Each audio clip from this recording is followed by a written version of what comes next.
শুভ সন্ধ্যা বন্ধুরা। এখন আমরা বেরিয়ে পড়েছি আমার বার্থডে সেলিব্রেট করার উদ্দেশ্যে।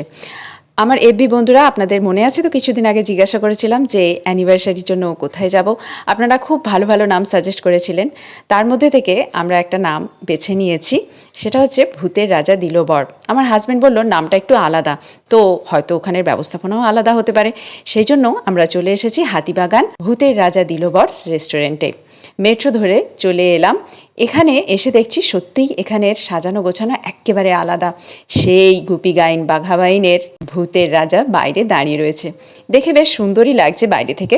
ভেতরে দেখা যাক কীরকম কী ব্যবস্থাপনা।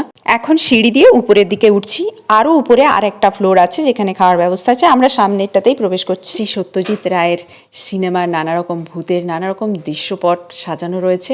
এবারে আমরা মেন ডোর দিয়ে ভেতরে প্রবেশ করছি। এই সেই খাওয়া দাওয়া করার ব্যবস্থার জায়গা। খুব সুন্দর লাগছে এখানে সাজানো গোছানো পরিবেশটা। আর নেপথ্যে চলছে সেই ছোটোবেলা থেকে একেবারে দেখা গুপি গাইন বাঘা বাইন সিনেমার মিউজিক।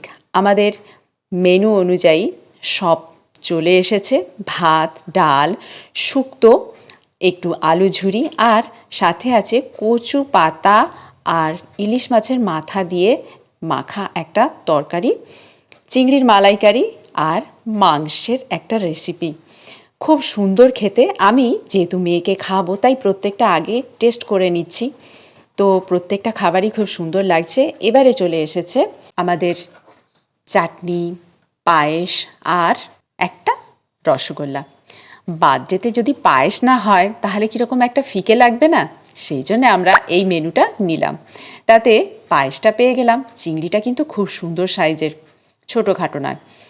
আর যেটা আমার একটু অসুবিধা লাগে সেটা হচ্ছে এতে খোসা থাকে, খোসা ছাড়িয়ে খেতে হয়। তবে প্রত্যেকটার টেস্ট আমাদের প্রপার বাঙালিয়ানা। এখানের রাজকীয় সাজগোজ সব কিছু মিলিয়ে একটা আলাদা অনুভূতি হলো।